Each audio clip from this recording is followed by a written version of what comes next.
Hello everyone, my name is JOAN from BEN, and for today's video, I will present to you the Edward Thorndike's Connectionism theory as my behaviorist theory and Robert Gagne's condition of learning as my cognitive perspective. But before we proceed to define the definition of connectionism, let us know first who introduced this theory. So, who is Edward Thorndike? He is an American pioneer in comparative psychology. He was born on August 31, 1874, and he is known as the father of modern psychology. So, he introduced the connectionism theory. Now, let's proceed on the definition of connectionism. What is connectionism? Edward Thorndike's connectionism theory is built on the foundation that learning is the result of associations between stimuli and responses. To understand this better, let's take a look at a simple example. So, as you can see po sa picture is my kettle. So, when someone asks you, how do you define the concept of a kettle? Kapag ikaw naman po yung sasagot, mag-form lahat ng information na nasa utak mo wherein isa-isang bagay yung mabubuo, which is it can be boiling water or a boiling device or it can be a coffee or tea. Then mabubuo po yan sa utak mo.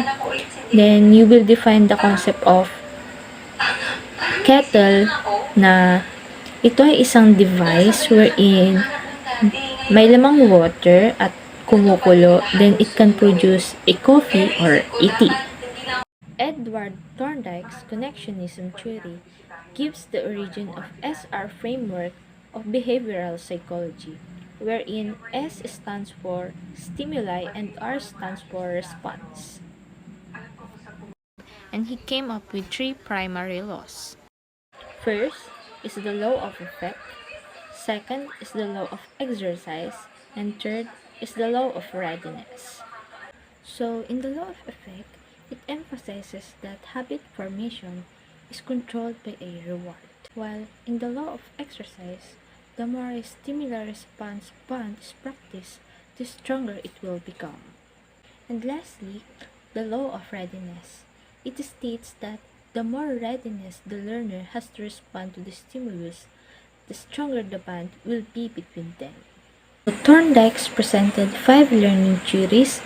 These are multiple responses, set of attitudes, propensity of elements, response by analogy, and associative shifting. So, in multiple response, simply explained na ito yung mga actions or mga responses na ginawa mo, then gagawa ka ulit ng panibagong response until maging success yung gagawin mong work.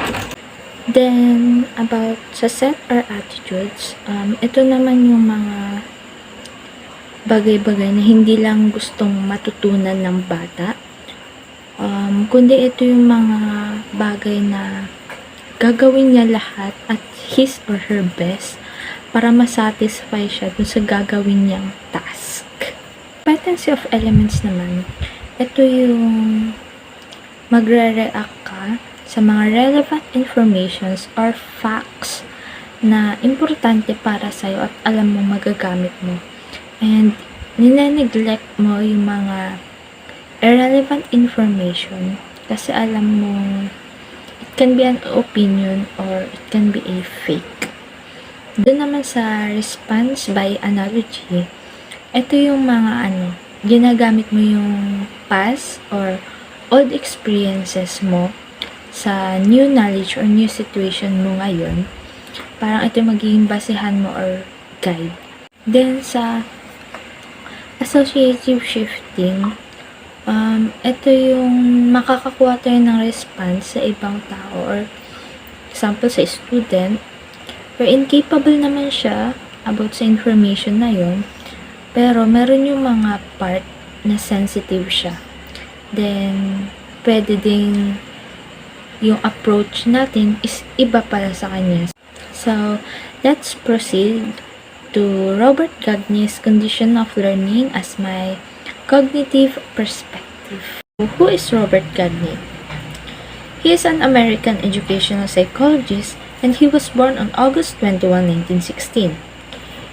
He is best known for his work about conditional learning.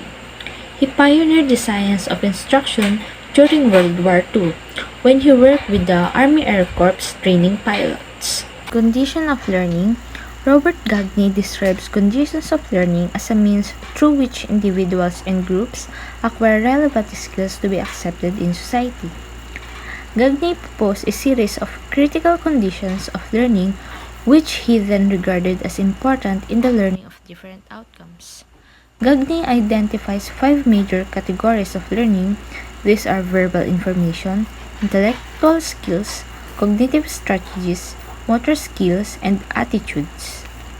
Gagne proposed a series of critical conditions of learning which he then regarded as important in the learning of different outcomes. These are So, sa verbal information, dapat may mga information pa rin tayong nakukuha in the past wherein nakakakuha ng pansin or tampok pa rin hanggang ngayon. Intellectual skills naman, ito na yung mga procedures, methods na makakatulong sa atin para ma-level natin yung higher order skills and lower order skills.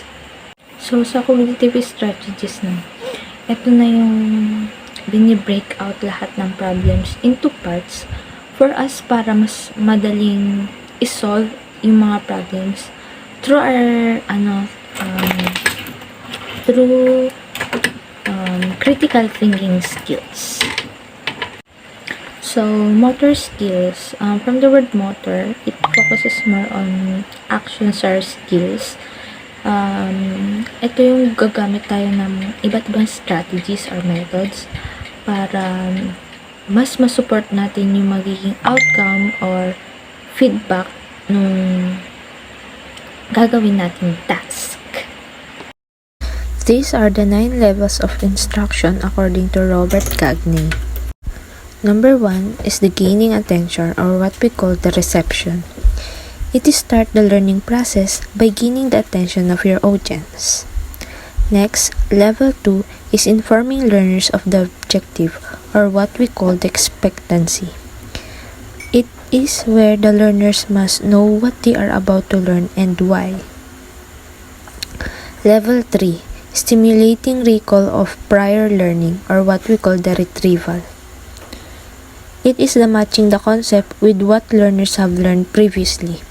Prior experiences can be used to solve new problems and resolve matters easily. Level 4 is the presenting the stimulus or what we call the selective perception. It is the presenting new information in an effective manner using more examples, use of timeliness, diagrams, concept maps, and student discussions.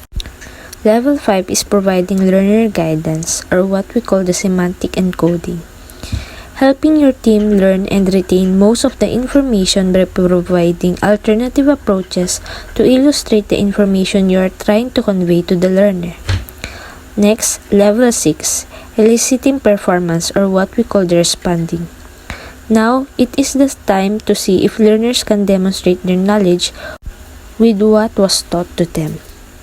Level 7, providing feedback or reinforcement.